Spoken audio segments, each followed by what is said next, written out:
हम लोग क्वेश्चन देखें। ए ब्लॉक ऑफ मास 4 kg, इसका हम लोग को दिया हुआ है ब्लॉक का mass 4 kg is to be kept at rest against a smooth vertical wall.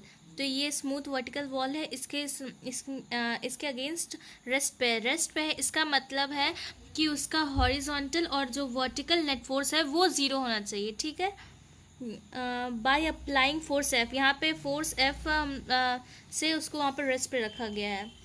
The force required is, तो हम लोग को बताना कितना फोर्स लगेगा उसको रेस्ट पे रखने के लिए। और फिर यहाँ पे हम लोग जी का वैल्यू 10 मीटर पर सेकेंड दिया हुआ है। तो सबसे पहले हम लोग इसका एम जी निकाल लेंगे। तो एम जी कितना होता है, मास इंटू ग्रेविटेशन। तो मास यहाँ पे 4 दिया, 4 इंटू 10 इक्वल टू 40 न्यूटन, ठीक है। तो फिर हम लोग अब इसका कंपोनेंट्स निकाल लेंगे। हम लोग इसके कंपोनेंट्स निकाल लेंगे तो फिर बहुत इजी हो जाएगा इसको करने के लिए।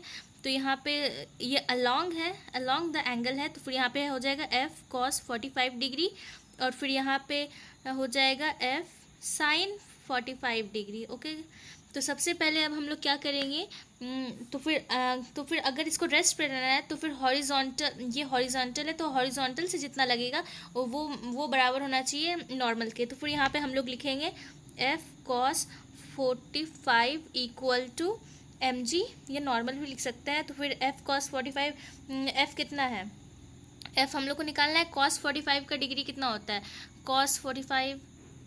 तो यहाँ पे एफ कॉस 45, तो कॉस 45 का होता है 1/√2 और अभी हमने एम जी का वैल्यू निकाला जो कि 40 है। तो एफ इक्वल टू 40√2, क्योंकि ये नीचे है ऊपर तो मल्टीप्लाई होगा तो फिर ऊपर चला जाएगा। तो यहाँ पे हम लोग का ये आया और हम लोग इसको क्रॉस चेक करने के लिए हम लोग इसका वर्टिकल कंपोनेंट भी निकाल सकते हैं, वरना ऐसी कोई ज़रूरत नहीं, आंसर हम लोग का आ चुका है। तो फिर क्रॉस चेक कर लेते हैं हम लोग। यहाँ पे वर्टिकल के लिए होगा F sine 45 equal to normal, F sine 45 का होता है 1/√2, उसका भी वही होता है और यहाँ पे 40, तो एफ इक्वल टू 40√2। तो जैसे कि आप देख सकते हैं यहाँ पे ये नॉर्मल आएगा गाइस। तो फिर ये हम लोग का वैल्यू सेम है, तो हम लोग अब ऑप्शन चेक करते हैं। यहाँ पे हम लोग का ऑप्शन दिया हुआ है 40√2 फर्स्ट में ही है, तो फिर ये हो गया आंसर।